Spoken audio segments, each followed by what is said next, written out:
Hello everyone, welcome back to my channel. कैसे हो आप सभी? आई एम श्योर कि आप सभी लोग ठीक होंगे। तो चलिए आज का वीडियो स्टार्ट करते हैं। आज के वीडियो में हम लोग जो है अस्थमा डिस्कस करेंगे। ठीक है, तो जो लोग भी चैनल पर नए हैं वो लोग चैनल को सब्सक्राइब कर ले, वीडियो को लाइक करें और अपने दोस्तों के साथ शेयर ज़रूर करें। और हाँ, अगर आपको पीडीएफ नोट्स की रिक्वायरमेंट हो तो डिस्क्रिप्शन में मेरा मेल दिया हुआ है, उस पर कॉन्टैक्ट करके आप लोग पीडीएफ नोट्स ले सकते हो। ठीक है, तो अस्थमा मैं आपको बहुत ही ईजी लैंग्वेज में और बहुत ही सिंपल वे में पढ़ाऊँगी ताकि आपको एग्ज़ाम में हेल्पफुल होगा। ठीक है, वैसे अस्थमा है क्या?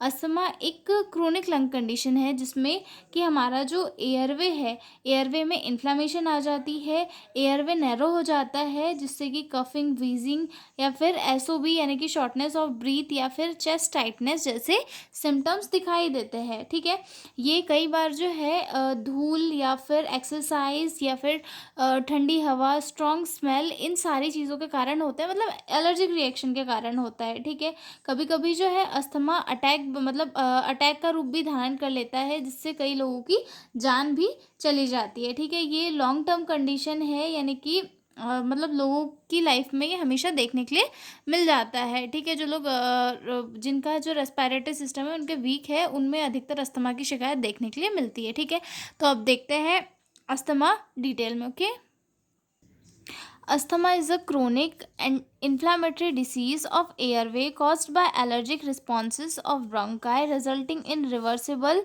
narrowing of airway due to bronchoconstriction, spasm, congestion and thickening of walls of bronchi, and accumulation of mucus, recurrent attack of dyspnoea and wheezing. मतलब अस्थमा एक ऐसी क्रोनिक एंटी इन्फ्लामेटरी डिसीज़ है जिसके कारण हमारे जो एयरवे होता है उसमें एलर्जिक रिस्पॉन्स शो होते हैं, हमारी जो ब्रोंकाई होती है उसमें जो है नैरो हो जाती है, मतलब उसकी जो भी मतलब जो उसमें स्पेस होती है वो काफ़ी कम हो जाती है, और कई बार तो है म्यूकस वगैरह प्रोडक्शन देखने के लिए मिलता है, और जैसे कि अटैक या फिर शॉर्टनेस ऑफ ब्रीथिंग या फिर वीजिंग जैसी कंडीशन हमें देखने के लिए मिलती है पेशेंट में। Okay, types of asthma.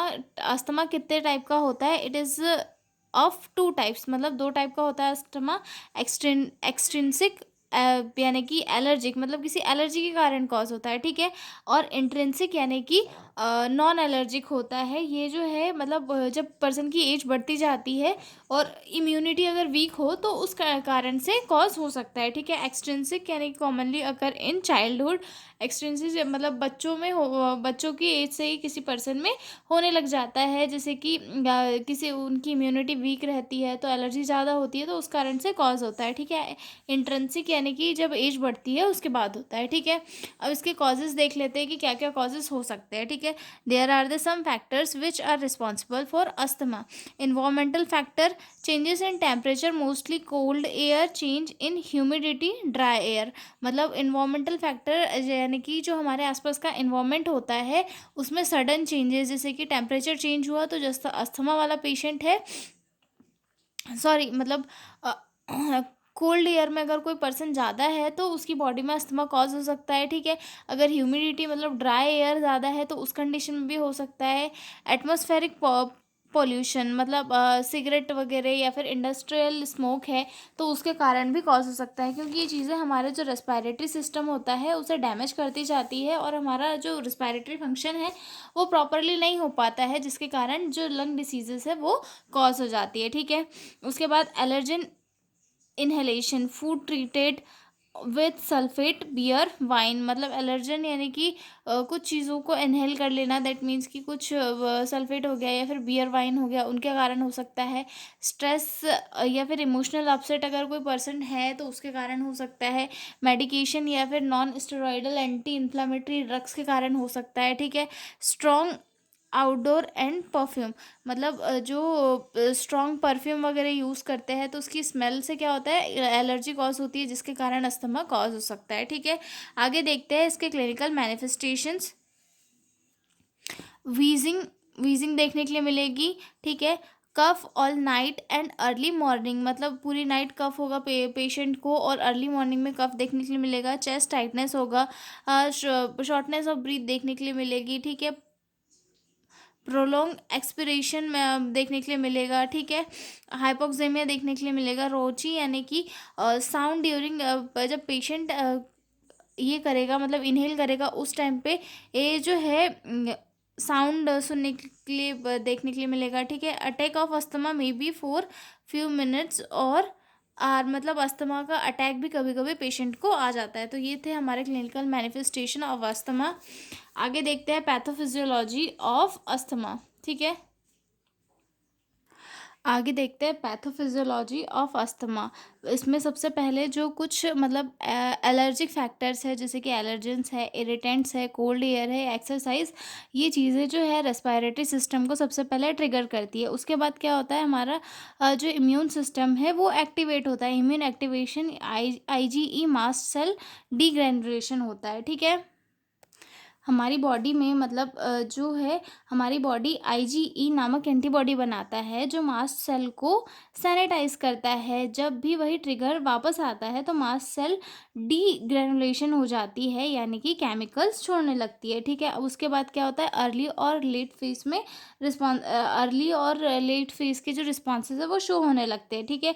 Mast cell जो है हिस्टामाइन, अर्ली इसमें क्या होता है, अर्ली स्टेज में क्या होता है, मास्ट सेल हिस्टामाइन ल्यूकोट्राइन्स और प्रोस्टाग्लैंडिन छोड़ते हैं, जिससे स्मूथ मसल टाइट हो जाते हैं, एयरवे नैरो हो जाते हैं और तुरंत वीजिंग और सांस फूलने सी दिक्कत शुरू हो जाती है। वहीं पे लेट फेज में क्या होता है, कुछ घंटों बाद उस साइट पर इम्यून सेल जैसे कि यूसिनोफिल्स और TH2 और टी सेल्स इकट्ठा होते हैं। ये जो है 1L4 और 1L5 और 1L3 जैसे साइटोकाइनेस छोड़ते हैं, जिससे कि इन्फ्लेमेशन म्यूकस बढ़ जाता है और स्वेलिंग होने लगती है, ठीक है। उसके बाद आता है एयरवे हाइपर एक्टिवनेस, यानी कि एयरवे जो है अत्यधिक हाइपर रिस्पॉन्सिव हो जाता है, मतलब ट्रिगर से भी ज़्यादा जो है प्रतिक्रिया वो देने लगता है, ठीक है।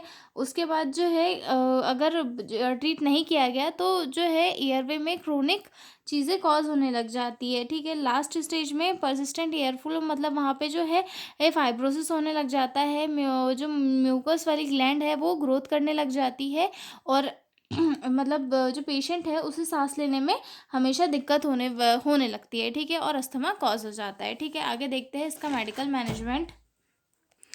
मैनेजमेंट ऑफ अस्थमा, ठीक है। सबसे पहले इसमें जो हम उसके लिए ब्रोंकोडायलेटर दे सकते हैं, ठीक है। They cause widening of the airway by relaxing bronchial smooth muscle by stimulating beta receptor.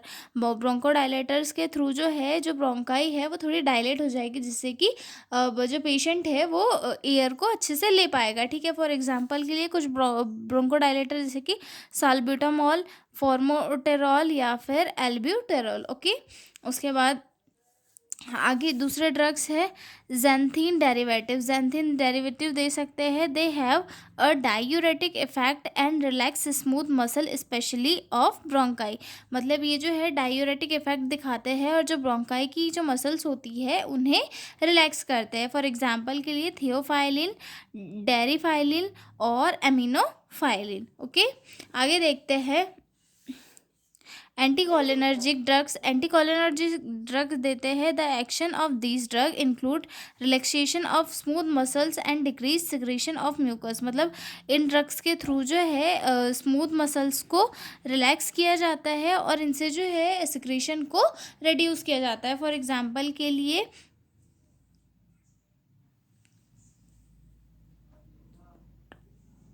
Ipratropium और एट्रोपिन या फिर एट्रोपिन सल्फेट, ठीक है। ये जो है नेबुलाइजर की तरह यूज़ किए जाते हैं, ओके। आगे देखते हैं कॉर्टिकोस्टेरॉइड दिए जाते हैं पेशेंट को, anti inflammatory and anti allergic होते हैं ये, ठीक है। फॉर एग्जांपल के लिए मिथाइल प्रेसिडिन, देन प्रेडनिसोन और बीटामेथासोन, ओके।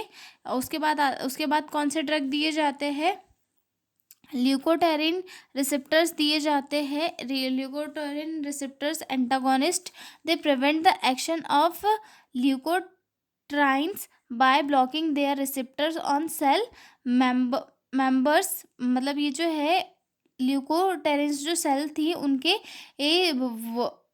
एक्शन को स्टॉप करते हैं, ठीक है। इनके एग्जाम्पल है मोंटेल्यूकास्ट और ज़ेफिल्यूकास। ओके, नर्सिंग मैनेजमेंट देखते हैं।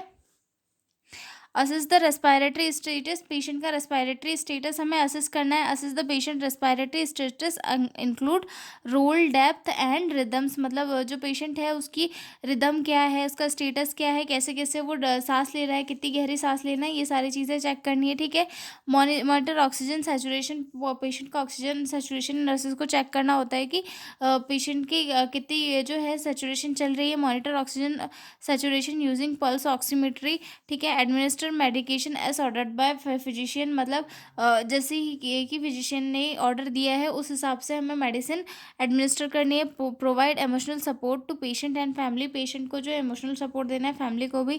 Teach breathing techniques each the patient breathing techniques such as a diaphragmatic breathing, patient को जो है ब्रीथिंग टेक्निक सिखानी है ताकि पेशेंट अपनी ब्रीथ प्रॉपरली कर पाए। अब इसकी डिस्चार्ज प्लानिंग क्या क्या कर सकते हैं। Follow up activities and schedule for each follow visit, the following parameters should be investigated, मतलब कुछ पैरामीटर्स है डिस्चार्ज प्लानिंग के लिए अस्थमा पेशेंट के जो हम डिस्कस करते हैं, ठीक है। मेडिकेशन इंस्ट्रक्शन, पेशेंट को हमें प्रॉपरली मेडिकेशन से रिलेटेड इंस्ट्रक्शन देने हैं। Take medicine extra exactly as prescribe, inhalers tablets, know which is your reliever, quick relief and controller, daily use medicine, मतलब जो पेशेंट है उसे ये समझाना है कि आपको कौन सी मेडिसिन कब लेनी है और मतलब इन्हेलर का यूज़ कब कितने बजे करना है, टैबलेट्स कौन सी लेनी है, सारी चीज़ें उसे बतानी है, ठीक है। और जो मतलब कौन सी जो है अस्थमा का जो अटैक है उससे कौन सी मेडिसिन क्विक रिलीव कर देगी और डेली यूज़ की कौन सी है, ये भी उसे समझाना है, ठीक है। Assess the patient need, check the patient condition, ability to care for themself, home saturation and support system, patient की जो भी नीड्स है उन्हें असेस करना है कि पेशेंट को घर पे क्या किस चीज़ों की ज़रूरत पड़ सकती है, उसके रिलेटेड उसे एजुकेशन देना है, ठीक है। Educate the patient and family, patient को भी एजुकेशन देना है डिसीज से रिलेटेड और उसके फैमिली मेम्बर्स को भी सारी चीज़ें एक्सप्लेन करनी है, ठीक है।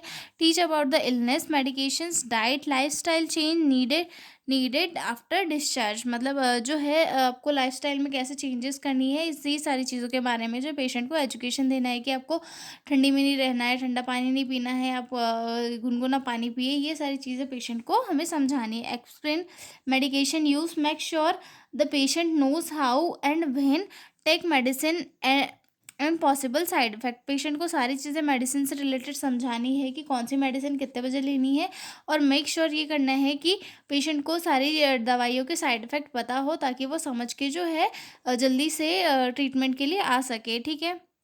फॉलोअप के अप केयर के लिए प्लान करना है कि आपकी अगली विजिट कब होने वाली है, ठीक है। Provide in information about next doctor appointment, test, therapy session, मतलब थेरेपी सेशन वगैरह अगर है तो उसके बारे उन सारी चीज़ों के बारे में एक्सप्लेन करना है, ठीक है। Coordinate with other health professionals, मतलब अदर हेल्थ प्रोफेशनल के साथ कोऑर्डिनेट करना है कि डॉक्यूमेंटेशन कंप्लीट हुआ है या नहीं, लीगल प्रोसेस जो भी है वो सारी कंप्लीट करनी है। Prepare written instruction, give the clear simple discharge summary with all important instruction, make sure the patient and family understand everything and feel confident before going home, मतलब सारी जो रिटर्न वर्क है, रिटर्न इंस्ट्रक्शन है, सारी चीज़ें जो है और डिस्चार्ज समरी जो है, सारी चीज़ें पेशेंट के फैमिली मेम्बर को दे देनी है ताकि वो भी समझ पाए कि हाँ ये चीज़ें हैं और मेडिसिन वगैरह प्रॉपर लेनी है। उन्हें नेक्स्ट फॉलोअप के बारे में बताना है, सारी लीगली चीज़ें जैसे कि बिल वगैरह हो गया, ये सारी चीज़ें क्लियर करने के बाद अपने कोऑर्डिनेटर से जो है वो कांटेक्ट करके उन्हें एक कॉन्फिडेंशियल डिस्चार्ज देना है ताकि वो घर पर जाकर भी कॉन्फिडेंट रहे और अपना ट्रीटमेंट आगे का अच्छे से कर पाए, ठीक है। आई एम श्योर कि आपको अस्थमा समझ में आ गया होगा। तो मिलते हैं अगले वीडियो में, तब तक के लिए बाय बाय।